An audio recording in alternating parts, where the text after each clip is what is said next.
And welcome. Raise Your Game today. I'm David Levin. This is our Friday episode, so we're talking all things inner game. Tuesdays are for sports and sports parenting. Fridays are for everyone. And it is Christmas week. My goodness, here we are, just a couple days away. It's lovely. No guests today. Thought I'd give them a break, but on the shows I listen to, I always miss it when they take a break. So I thought I would just do this one myself, maybe the next one too, just so I don't leave you all by yourself over the holidays. So we'll start with ups and downs. What things were lifting me up this week and what things were pulling me down, making life harder. In the ups column for me this week, there's a lot of stuff because it's Christmas, right? Here's my favorite one. It's funny, but I love this kind of thing. So the story is I fixed our snowblower. That's it. There's a big storm coming, we're in the middle of it today. And this is actually even before that one. So anyway, it's first day out with the snowblower. I go out there, I'm all ready, and it's broken. The auger stopped turning. What are you going to do? I thought about taking it to the shop, but this time of year, they're going to be backed up, right? It'd be days. If I was lucky, no way to be ready in time. I'd be screwed, right? Can't do that. So I thought, well, maybe I can do this. So I went online, searched around, found a little basic info on the model. I'm going to give this a shot. So I opened it up, took part of the housing off so I could see where the belts were. Felt like a real mechanic. And the funny thing is, I didn't actually find anything. The belts were fine. They were connecting as it seemed. But all of a sudden, it started to work. And I thought, I fixed it. And I was just so excited. I would tell everybody, our kids, I probably told them several times that day, by the way, did I mention I fixed the snowblower today? It's such a funny thing. Felt like I'd earned some major man points with that. And just a little bit bigger picture just about me, I guess. But there's nothing makes me happier than that. We're talking about what things lifted me up. Having a problem, a small enough solvable problem that I can figure out and fix and improve. Man, it just lights me up. I would do that all the time. At least I think I would. I love it so much. Okay, another one, sort of Christmassy. The nature of our storm this week is weird. The snow is really heavy, wet snow, so it stuck to everything. So all the trees, normally winter is pretty depressing for me anyway, with all the trees just bare, just sticks everywhere, just everything brown and blah. But the snow stuck to everything. All the branches were highlighted and freshly white, and it was just incredibly beautiful. Every time I'd go outside, I'd just be, the word remarkable, if you take it literally, it's something worth remarking on. I couldn't help myself but say something. It's just like, it is strikingly beautiful out here. It's just remarkable, truly. And especially right near the end of the stretch, the weather stretch, we had a really sunny day too. So we had that perfect sky and the sparkly. It was just such a beautiful gift. It really was. Very rare we had that kind of perfect, picturesque winter wonderland scene here in Viroqua. So that was lovely. Another one surprising a little bit for me, I guess, because I don't watch that much sports, but I've started, maybe you heard an earlier episode, but I've started to watch this season because I found an app where I can stream.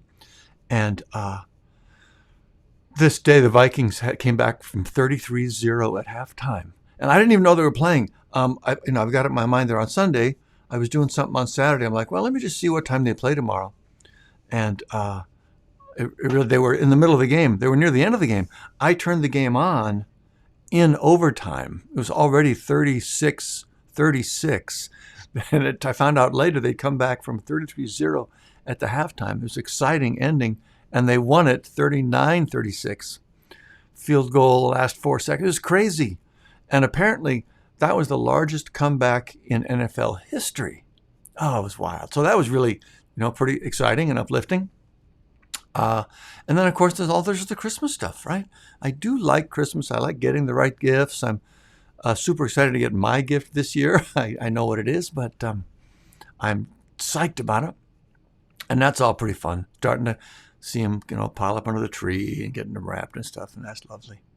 One thing I think to mention, it's not like this is something you don't know or would benefit from, but I get a kick out of it. In our family, when we're thinking about what kind of gifts to ask for.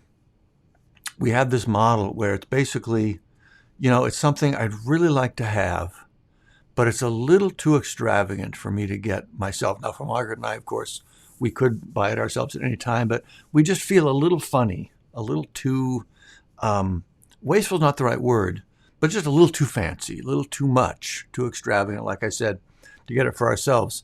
But we really would like it. That's the perfect thing to ask for Christmas. And it's the same thing with the kids. They couldn't normally buy it for themselves. So I guess Peter can now. He's got a job, but it's just a little too much, but he still really wants it. That works great. Those things feel like perfect gifts to ask for and to give. So that's my list of ups, very Christmassy, and just even repeating them to you makes me feel up again. They're really fun. For my down list, I talked about how beautiful the weather is, but it is cold. And the storm today, it's nuts. Like I went out this morning to snow blow, and at that point it was 0 Fahrenheit, which is, I don't even know, Celsius, super cold, and the wind was picking up. And as you look at the forecast for the day, it's only going down, right? Normally, of course, it gets warmer as the day comes in, but this particular forecast day, like in the afternoon, maybe by now even, it's supposed to be like 10 below, plus this crazy wind chill. That's nasty, right? That's like, I was telling Margaret today, and I'm not hardly even joking, it really felt like I was getting ready to go for a spacewalk, to get out and blow the snow. I got layer upon layer. I got, 2 or 3 layers of gloves and 3 layers of hats and a mask over my face. It's literally life-threatening at this cold. With the wind chill, it's like 40, 50 below. You feel it as soon as you get out of the house. It's not just cold. It's the kind of cold that kicks in sort of your biological survival mechanism. I really can't be out in this for very long, or I won't make it back. It's that kind of unconscious fear that comes from it. And of course, just the whole thing of the load of it. The reason I think about it, it's worth talking about in the context of being like a gravity factor, a high gravity factor, is that it's just hard. It's hard getting in and out of the house. It's a mess. It's time consuming. It's bulky. It's uncomfortable. It's an extra load on everything. There's some beauty in it, of course, but overall, I think it counts as a good gravity factor. Another one, I mentioned this earlier, but it's ongoing, is just the whole struggle around the college applications and all that. There's just a lot to do. There's 2 weeks left. It's just kind of this stress that's in the atmosphere around the house all the time. I'm always looking at Peter thinking, what are you working on now? I'm asking him, which of course, annoys him. But anyway, it's there for sure. The good news is, also he got his second SAT scores back, and they were disappointing, less than he'd hoped for. And that was really hard, really hard. So it's just this thing in the house lately. But on the upside, there are only 2 or 3 weeks left. We'll be done with it. And I have to say, I've been super proud of him for his response to these disappointments and the stress. He's keeping his focus pretty well. He's shaking off the disappointments. And that's really just so gratifying as a parent. It's impressive and gives me a lot of hope, obviously for him going forward. It's beautiful, but that's been a little bit hard. Last one, this is just me with a sort of a whiny customer service thing, but I tend, for the families that are away from us that I have to mail gifts to, the last few years I've been doing Popcornopolis. It's just the most amazing popcorn. So, I go and I just send them these combo sets of these yummy popcorns, and they love them and they look forward to them. And it's been great all these years. Popcornopolis, I just log in. I go, look what I got last year. I order it again. I ship it off. It just takes a few minutes. It's really great for everyone. For some reason this year, it's like their system just imploded or something. First, and I did do a little search online, somebody bought them last year, some bigger company. I don't know if that has anything to do with it. But anyway, first I go to the site. I can't get in. Doesn't recognize my password. Password reset doesn't work. I'm not getting the notes from them. I send them 2 or 3 emails, customer service emails over a couple of weeks. No reply. It's like just complete, malfunction. I can't think of the word. I can't say meltdown. That's not quite right. But they just like disappeared. And then I go into the site one day because I keep trying. I keep thinking, well, something's reset or whatever. I go into the site And all of a sudden, for like 2 days, in the heat of Christmas season, their website just says down. Sorry, we'll be back, soon. But they didn't come back to it. It was a couple of days, and I was like, geez, this place is just imploded. I finally think I look around for other companies' popcorn, but it's just not good, and it's not. It just keeps going on. So the site finally comes back on. I go in there. All my favorites. By the way, I can't get into my account. That's not there anymore. But I'm like, well, I'll just figure something out. I can remember. I'll send them, something. But for some reason, everything I've ordered for years, all of my favorites, they're not available. Like literally not even an option, which is super weird. I find some other thing, some kind of variation. Like, well, okay, maybe that's all right. And then I'm ready to order it. And the shipping is outrageous. The popcorn, the gift itself was maybe $50, The shipping was going to be $35. And I know we're a little entitled with Amazon free shipping now, but $35 on a $50 gift, and popcorn doesn't weigh that much. I was like, I can't do it. I just can't do it. So I ended up just figuring out something else. And it was just funny how much time I put into trying to figure that out. What's going on? I don't understand. Why can't I do what I've always done? So that really kind of weighed me for a couple of days. I'm overstating it a little bit, but I was crabby about it and getting kind of desperate with the dates coming up and all that. And by the way, the thing I ended up ordering, I know what it was. I ended up going to Amazon and buying a Popcornopolis product, but it was not nearly what I would normally give. I'm a little worried it's a lame version, and they're not going to get it until after Christmas. And that was the best I could come up with. Yikes. That was not good. I don't know what's going on with them, but will I try it again next year? I probably will. Anyway, hopefully it'll be working by then. So those are my ups and downs. A little, strikes me as a little petty now that I ride them, but a lot of times that's the case with the downs, I guess. All right, next up, the Raise Your Inner Game Weather Report.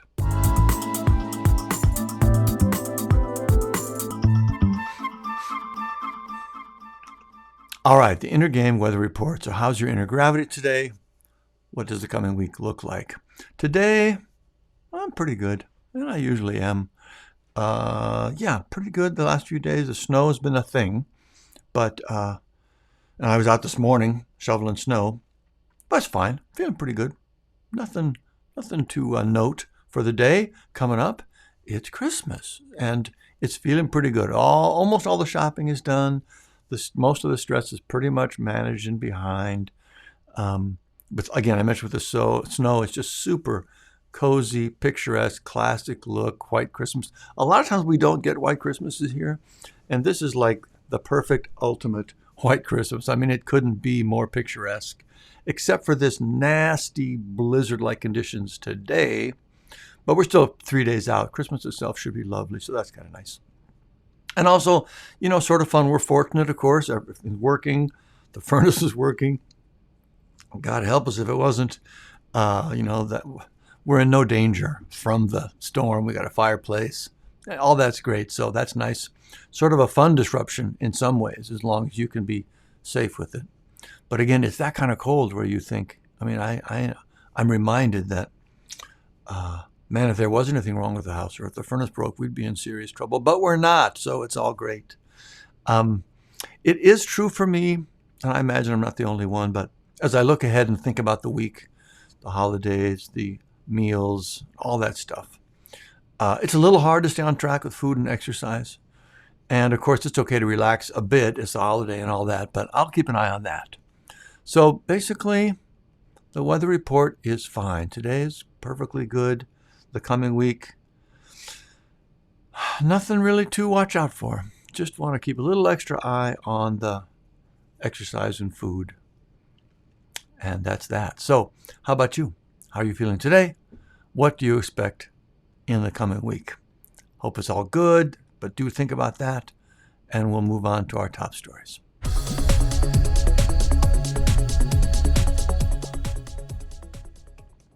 All right, top stories. The big thing for me this week is the January 6th committee report coming out, that final hearing they had. Trump's tax returns are coming out, all that Trumpy crap again, right? Oh my goodness. I'm so looking forward to the day. I hope I live to see the day where I'm not thinking about him and all this stuff again. But, and again, I'm sure you're right with me on this. I'm not saying anything original, but it just kills me. Especially think about the January 6th stuff. The systematic attempt to stop the peaceful transfer of power and remain in office. It's not really any question about what happened, right? And that's one beautiful thing about the report. I think they did a great job of making that clear, and really, it's unquestionable. Nevertheless, there are so many people that just dismiss it, right? Witch hunt, that whole trope, weaponized Justice Department. None of it's true. It's all bad faith bullshit over and over and over. Tribalism. And it sort of breaks my heart. It really does. Also, the Trump stuff this week. Oh my God, this guy. The contrast between this ridiculous NFT thing, if you saw some of that, and also, I don't think this got nearly that much attention, but a couple of days later, this absolute clear incitement to violence is crazy. So the NFT thing is this super crass, cheap, spammy money grab, just embarrassing. His little video where he says, you know, I hope I'm your favorite president ever, like better than Lincoln, better than Washington. I just don't even know where to start with the kind of mind that would say something like that. And then again, like I say, a couple of days, serious call for violence against the FBI, the Justice Department, the Democrats. It was truly shocking. Even with him, it still shocked me. He's just an absolute sick, dangerous child, right? I'm a genuine danger to our country, the survival of our system. It's an existential threat, as they say. I just cannot. I don't even know. I don't even know what to say. But the point is, how to keep from getting pulled down by that and sucked into that same tribalism, because that's really the danger. The danger for the rest of us and for society is that we get pulled down, and it makes us think in a similar sort of narrow tribal way. That's how that sort of thing spreads. That's what we need to fight against in ourselves and in others. So that's really the question. How do you keep from getting pulled down by that? So I want to share a few thoughts and tips for that. If you've read Raise Your Game, you'll recognize them, but it's still helpful reminders because the triggers certainly don't stop coming. So the first one is point your attention elsewhere. I know it's easier said than done, but that is one really helpful thing to do. Just put your attention on things that say the opposite, that are about connection. Kids, friends, pets, the beauty of the season, all those things make you feel better, make you feel more optimistic and hopeful about people and about the world. So you just point your attention away from the stressor and put it on things that help you feel more connected. Again, it sounds simpler than it is, but it is super, super effective. Next tip is some sort of physical activity and exercise. Tony Robbins says something like your motion is your emotion. Your emotion is your emotion. There's this powerful link between our physical activity, how we're holding ourselves, how we're moving, what we're doing, and our emotional state. There's really nothing better, I've found, more effective than moving and even breaking a little sweat, if you can, to reset things, to get your head back on track and make things look and feel better. It's kind of like magic. A third one is meditation, and not just kind of meditation, actual meditation where you're sitting and you are intentionally working to still your thoughts. I mean, there's a lot of benefits to that, but specifically as we're talking about here, it helps you interrupt that sort of obsessive, worrying thought loop, right? That's how to describe it.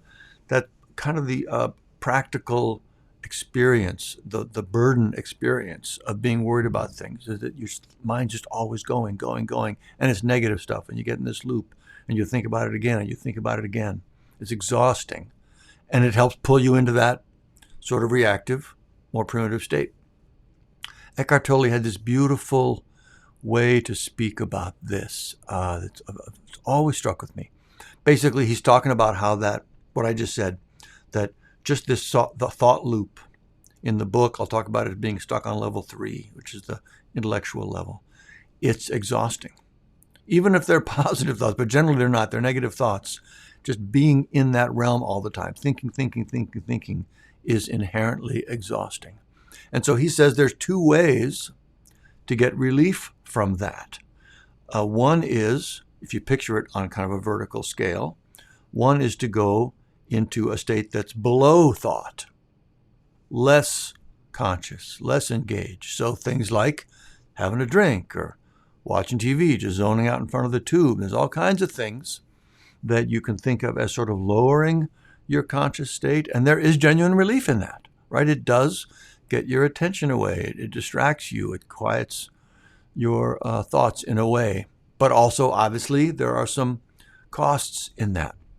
The other way is to go what he would call above thought, to go into a higher state where you just quiet your thoughts. And that's exactly what you do in a sitting sort of mindfulness meditation. You're just creating some space between you and those obsessive, unending thoughts, just some actual quiet.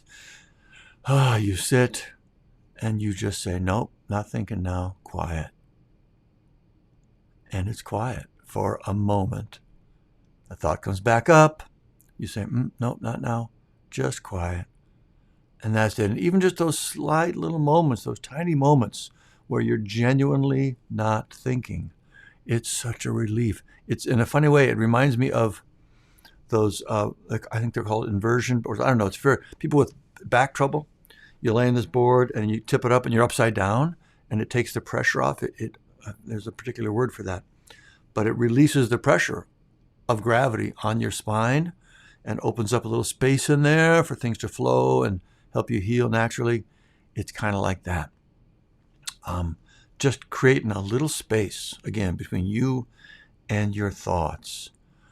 It's such a relief when you're surrounded by all this negativity. So I encourage you to do that. If you haven't had a particular training in meditation, the section in the book on, what's it called, focused sitting, that's the same activity, even more focused, actually, more direct, super helpful times like these. So those are my 3 main tips for giving yourself some ways to not get pulled down by all the crazy. So point your attention elsewhere, get some activity, and work on learning how to quiet your thoughts, meditation of some kind. One little clarification there on this point your attention away. You don't want to take it completely away. And it's tempting. Just turn the news off. Literally don't check ever, I get it. But the reason I don't want you to take your attention completely away and just shut everything off, because that's part of their plan. It's explicit part of the authoritarian handbook. It truly is. Just creates so much noise and tension and trouble and confusion that people tune things out. They turn it off. They stop paying attention. And now they're free to do what they want. Okay, so we have to stay vigilant. We have to stay engaged in paying attention, which makes it even more important for us to learn how to manage it. How can we continue to observe and pay attention and stay engaged without being so taken over by the negativity of it that it turns us into someone we don't want to be, and we end up being part of the problem rather than part of the solution. I hope that makes sense. All right, that's our top stories this week. And by the way, let me just say, I'm supposed to always have a Tolstoy rating, like, does this help serve or not serve humanity? The January 6th committee, hands down, right? That's a beautiful service. It's going to take a while probably for us to really appreciate how important and helpful that has been, but that was a huge service, and genuine thanks to them for doing that. All right, next up, our quote of the week.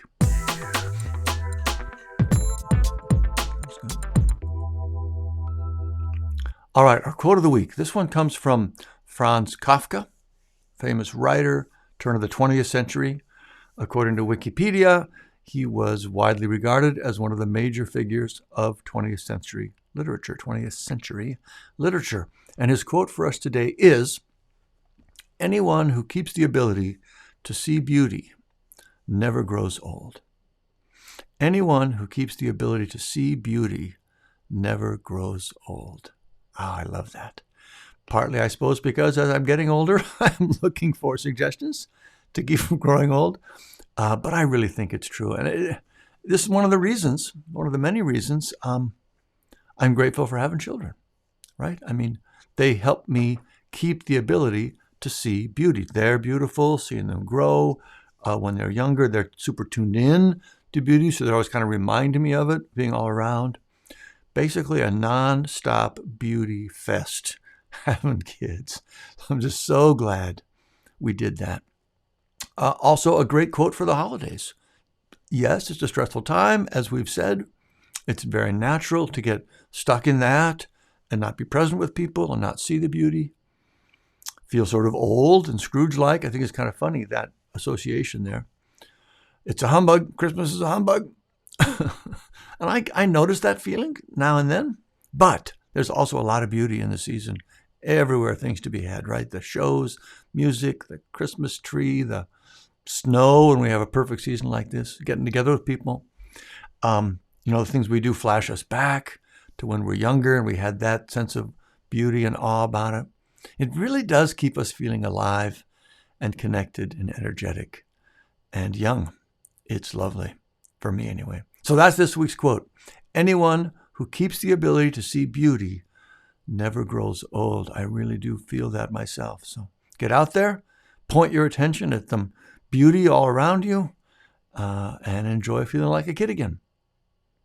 All right, next up, raise your outer game.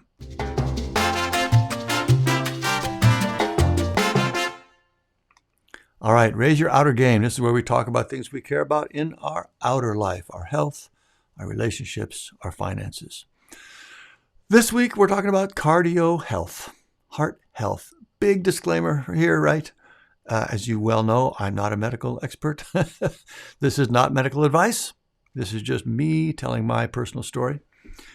Check with your doctor, and seriously, I mean that. Check with your doctor before starting any new exercise program. So this is on my mind because with this snow shoveling, the snow shovel, well, actually, it wasn't that it broke. Remember, I mentioned the snowblower broke. But the first snow we had, the one that stuck to everything, made everything so beautiful, it stuck because it was so wet. And it was so wet, and there was so much of it, the snowblower wouldn't work. It literally overpowered it. So I had to do it by hand, and it's super heavy, and I overdid it. And I had a bit of a heart scare. It wasn't really a scare, but it felt like it might be a scare, and it really got me my attention. And it really reminded me how much progress I've made and how important this is. So I just wanted to share some of what I've done this last year, maybe make a few suggestions, things you might do in the new year. So just a quick reminder, I don't know if I've mentioned this or what detail I mentioned, but last April, I had a heart stent placed. I had discovered I have some congenital heart disease. It's in my family. I'd also been doing a lot of the things you're not supposed to do to make that worse. I'd gained some weight and like a good amount over time. And I just discovered one day I had some blockage. And over the years, I used to run more and more. I started running relatively late in life, like 40.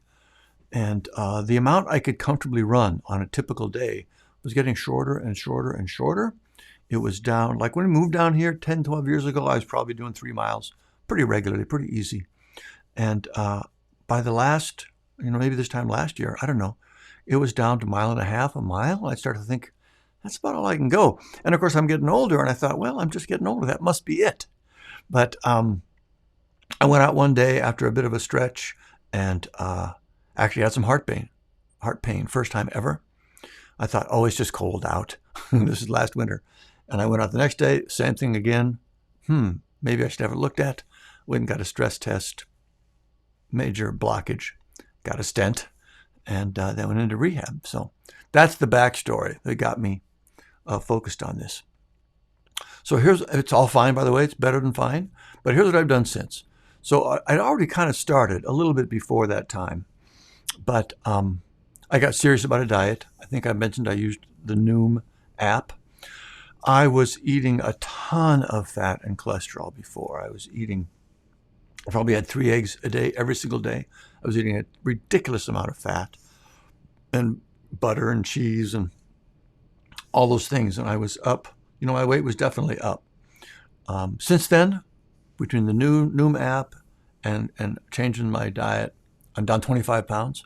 And it seems pretty solid. 25 pounds is a lot, right? I mean, that was it was like 15% of my body weight. So that's huge. Also, just the dietary help, getting the fat down, getting the cholesterol down. That's helped a lot. I'm slowly built my cardio back up. Oh, and I've been going to the gym. So pretty regularly, like twice a week at the gym, twice a week running, very consistent with it, pretty much addicted to it now. And it's come back. It's great. My cardio, very slow, ramping that up. So I went to cardiac rehab for a while, and they're super cautious and slow. I went there for months, right? You're just walking a little bit, a little faster, a little faster. But right now, I can say my overall health, cardio health especially, is better than it's been for probably 20 years. No joke. It's remarkable. And I'm not trying to pat myself on the back. It's just, you do the steps, no pun intended there, the steps of the effort over time, and it naturally will happen as long as the foundations are there to build on. So that's been really great. That's what I have done, the combination of the diet and the losing the weight and building back up the cardio. It's made a huge difference. So here's some suggestions, lessons for me from that. And hopefully they'll apply and you'll be able to do something with them. The first one is, I hate to say it because it sounds so cliche, but a New Year's fitness resolution. Build up your cardio. Seriously. It just makes a huge difference. Now, I will say I've done cardio always in the past. And I'm super pleased with the feeling that's come from that. But I've talked about this, I know, even just a few weeks ago, but I think the strength training, I might even notice more. Obviously, they feed each other. But the gym stuff has just been so great for my sense of capability and quality of life. So maybe both, but I'm going to talk mostly about the cardio. So like I said, I'm going out twice a week. I got twice a week at the gym and twice a week running. And both of those for me take about a half hour. I know I'm fortunate to have that kind of flexibility in my schedule. Not everybody does. But if you can make it work, you need to do it. And that's about how much time you probably need to do it. Okay. Obviously, it doesn't have to be running. A lot of ways to get some cardio going. Swim, if you have a pool in the area. Biking, not the grass season for it, but a lot of people have indoor bikes or health club. Walking, hills, playing some sort of active sport. Winter, I guess you could do, a lot of things you could still do indoors that got the heart going. But you got to get your pulse up into your target range. I'm not sure what the latest word is, but I want to say it's at least 10 to 15 minutes, ideally pretty close to 30, a couple times a week. There's no way around it. Yeah, that's what you have to do. You know that. For some gear, I'm not sure if you need all this stuff, but I really appreciate all of it.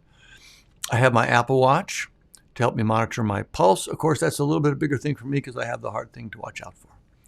The watch can do a bunch of stuff. Check your pulse, check your oxygen saturation, check your heart rate, like it checks for atrial fibrillation. You might not need all those, but I like them because they give me that comfort. As I build up a little more, you can start to get concerned, like with the snow shoveling thing. I really felt like I'd overdone it to the point where maybe I'm risking something.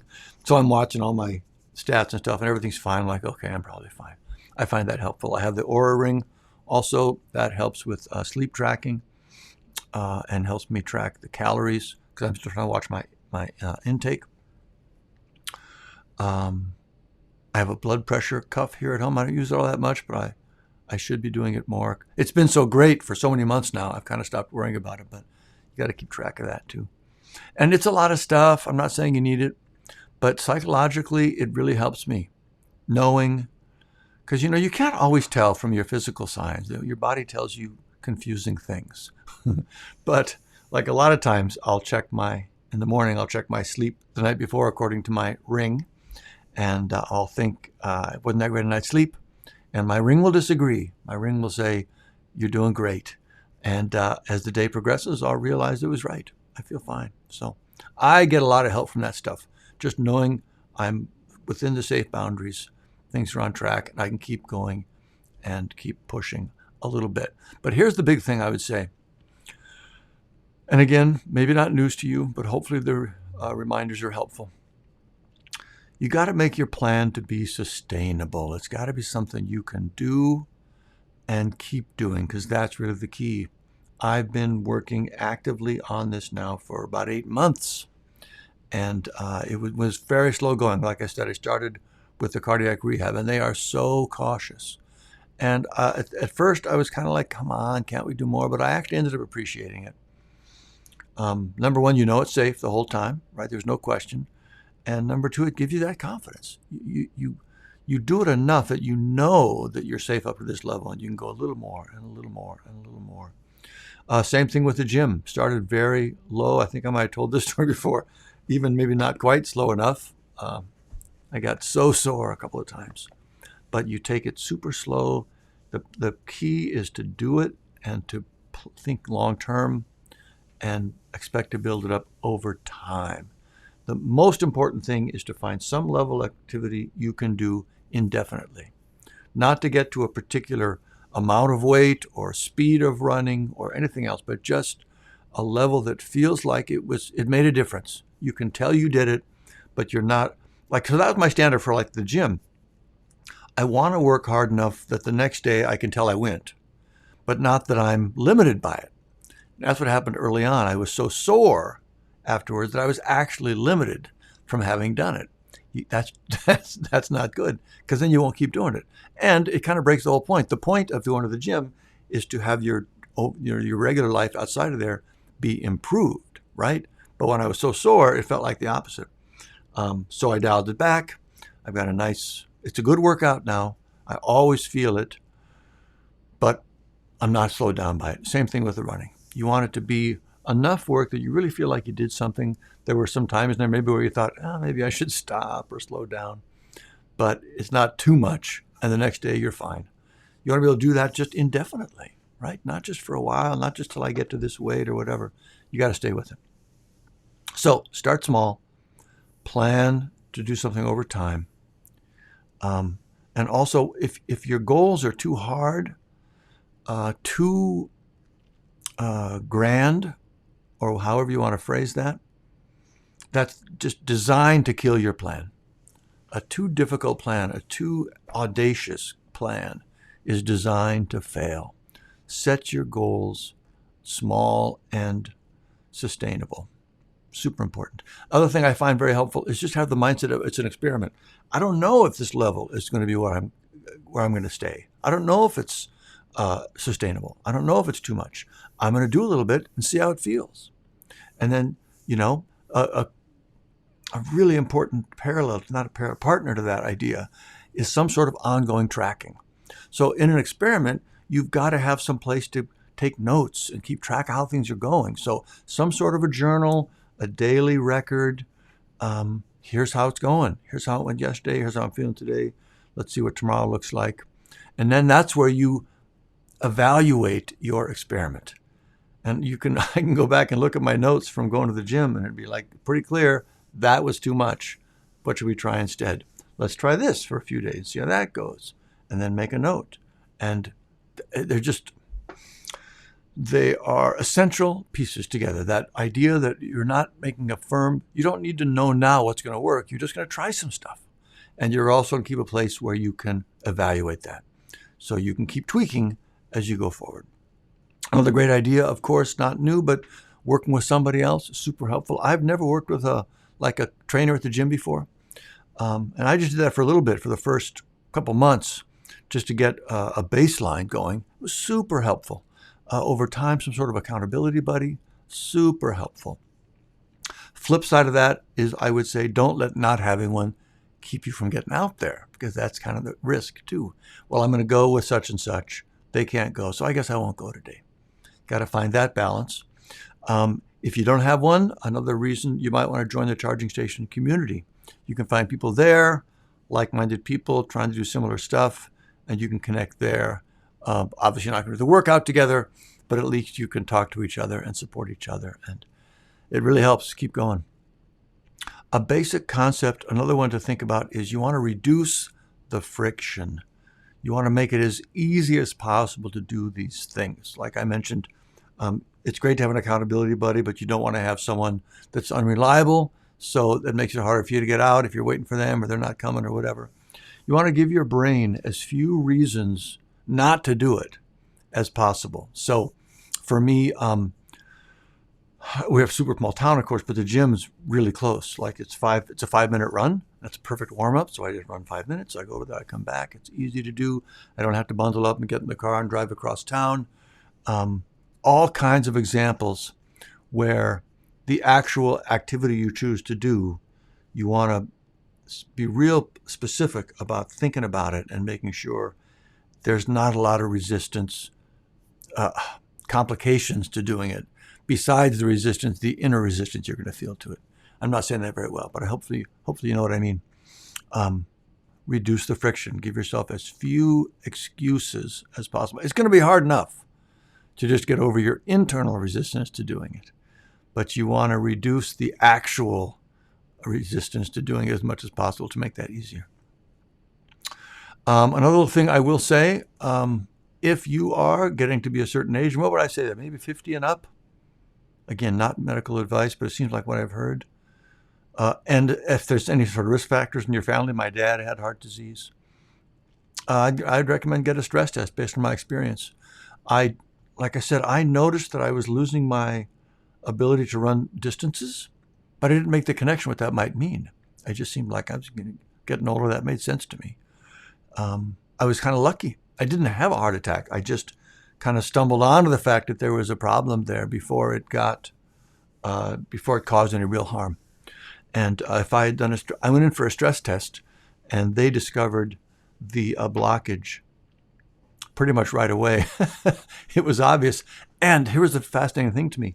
They saw clear signs of the blockage long before I experienced any heart pain, chest pain in that test. So the point is, if you do have a condition, they probably could discover that long before you have any actual events, right?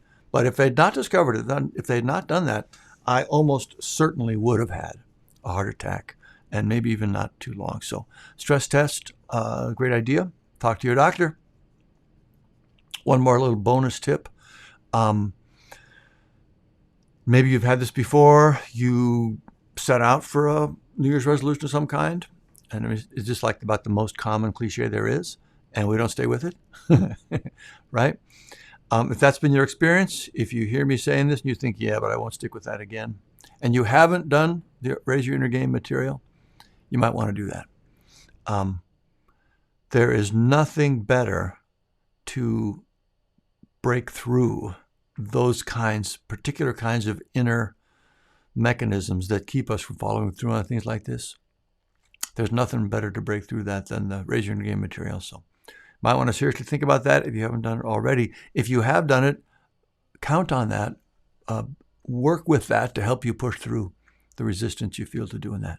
Oh my goodness, there's a lot. There's a lot more to say. I'm sorry I wasn't a little more super sharp and articulate, but I hope it all made sense. And again, super clear here. This is just me, okay? Do not take any of this directly. You really should talk to a doctor first if you're starting something new, especially if you're getting older and have any risk factors. And even saying that, for me, all these years, you always hear that, talk to your doctor first. I'm like, I'm not going to go make an appointment and wait 6 weeks to see my doctor about going to the gym.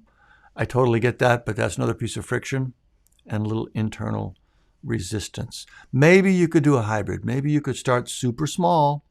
I'm just going to go for a walk on the treadmill or outside if it's not too cold for 15 minutes and work on that while I wait for that appointment. But you definitely want to talk to your doc, okay? Again, if you're getting older, if you have any underlying risk factors.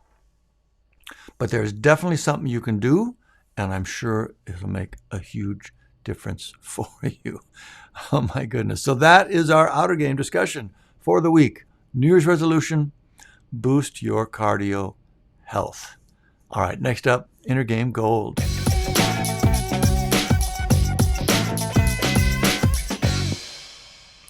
Inner game gold. These are the ideas and concepts I come back to over and over to help me stay on track. So this week, I want to talk about one of the quotes I put in the Raise Your Inner Game book. I close the pod with this now and then.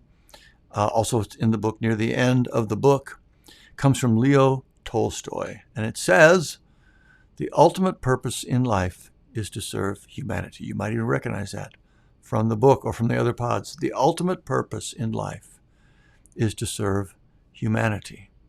The only thing I would say about this right up front is to replace the word humanity with the people in our lives. The ultimate purpose in life is to serve the people in our lives. If you read the quote as needing to serve all of humanity, that can create some problems. But when you read it as serving the people in our lives, it's very helpful, at least to me. First of all, that really is our purpose. It's literally what we're made for. It's what makes humanity work. Humans, won the evolution game because of our cooperation. We're not strong as separate individuals. We're strong and we thrive as communities. It also feels better. When I'm focused on myself, it feels small and lonely and can feel sort of pointless. When I'm focused on serving others, it feels great. I feel like I'm helpful and appreciated and I'm making a difference. All the things we most want to feel about ourselves. So this idea, our ultimate purpose is to serve the people in our lives, just really helps me stay on track. And here's just a small example. I get tired, I get cranky, whatever. My natural impulse is to let that out, to whine, to complain a little bit. And I feel that, more often than I'd like to admit. But that's just all me. But when I step back and imagine how that's serving those around me, it's not. What serves them is to forget about my whiny complaints and focus on being present with them. Now you can take that too far and think you should never share your own struggles with anyone. That's not healthy. I'm not suggesting that. I just know that for me, there are a ton of little things that aren't real problems. They're just little annoyances. And then when I can get my attention off of them and back on those around me, it always feels better. So that's just one small example of the many ways this helps me, and I hope you find it helpful too. The ultimate purpose in life is to serve humanity / the people in our lives. Leo Tolstoy, Inner Game Gold. All right, next up, our charging station challenge of the week.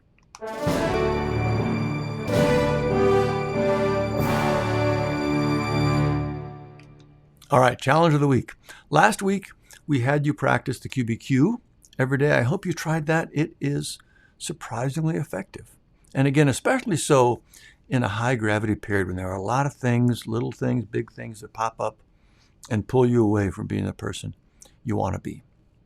This week, it's Christmas. So I'm going to give you the same challenge I'm giving myself, which is to just keep at least some of my attention on my diet and exercise. It's super easy in a time like this to let things go and go so far that you end up feeling sort of bad about the whole thing, right? I don't want that. I want you to feel good about this holiday season. So enjoy it, relax, engage with all that, but keep a little attention on your food intake so you don't go too far with the big meals and doing something active so you end up feeling like it was all good.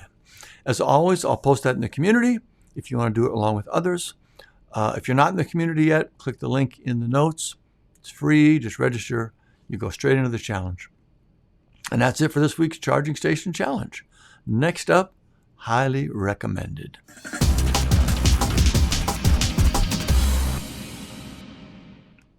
All right, highly recommended. This is things I'm crazy about right now. Books, shows, gadgets, things I love and recommend. And it's a Christmas special. So we'll start with some movies and shows. Of course, the first one that comes to mind for me is Elf. Oh my goodness, do I love that show. We've seen it, we're pretty much watched it every year now, and I just love it. I'm sure you've seen it. If you haven't, go see it. There's no way you won't like that one. It won't, light you up with the Christmas spirit.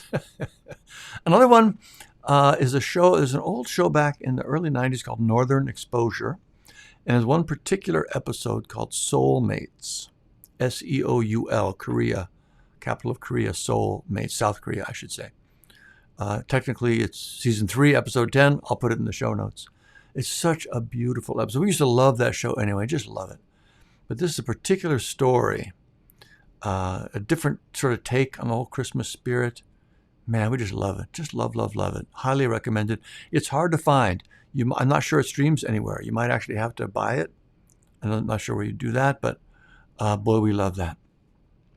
I flash back to this book. We don't read children's books together anymore, of course. Our kids are teenagers, but there's this one particular book called Great Joy by Kate DiCamillo. Picture book, kids book. Oh my goodness, what a beautiful story. We would cry, no joke, every time. It was so bad back when the kids were young enough that we would all 4 be in bed together, Margaret and I and both kids reading our books at bedtime. I couldn't finish. I would try. I'd have to hand the book off to Margaret. I could not get through it. Oh my God, it's beautiful. Again, link for all these in the show notes. But if you have kids that are young enough to be read to, I could not recommend that one more. Great Joy by Kate DiCamillo. Little Christmas music. Of course, the Charlie Brown music is just it. I'm just really struck with how much this just is Christmas for me. It's a combination of the Charlie Brown theme from Vince Guaraldi, also classic, the Bing Crosby White Christmas album. It's just not Christmas without those for me. It's not like I test it without them, but whenever it's time for Christmas music, if I'm anywhere else, those are just the ones. I mean, those are music for me for Christmas. There's a new addition in my Christmas favorites. It's a band called Him and Her. I think Him and Her, not He and Her. But anyway, Zooey Deschanel, famous actress, coincidentally from Elf. She got a lovely voice, as you know, if you've seen Elf. She got this band. It's an indie band, kind of a quirky little indie band, but they have a Christmas album that's just lovely. I mean, it's got something about the spirit of it, the overall vibe and genuineness of it. It's become one of my new favorites also. That's in there. All right, well, that is highly recommended from me this week, and that's it for today's episode, our Christmas special. If you like what you heard, please do tell your friends and rate and review on Apple Podcasts or wherever you get your podcasts. It helps more people find the show and get a helpful mental game boost and build the community and just all that lovely stuff. If you like video, we post all our episodes on our YouTube channel as well, which you already know if you're watching this video. But if you're listening to the audio, there's a link to the YouTube channel in the show notes there. For more mental game goodness, please join our free community, the Raise Your Inner Game Charging Station. Click the link here or go to raiseyourinnergame.com/community. Totally free, and I think you really love that. If you'd like to support the show so we can keep things ad-free, please click the Buy Me a Coffee link below, and thank you so much for that. And finally, we'll close this week with Steve Prefontaine, his quote from the end of the Raise Your Inner Game book. To give anything less than your best is to sacrifice your gift. To give anything less than your best is to sacrifice your gift. It's a season of giving, folks, and that's what we're doing. We're working to be our best. It's the gift that keeps on giving, and the world needs as much of it as it can get. So keep up the good work. Merry Christmas, seriously, and we'll see you next time.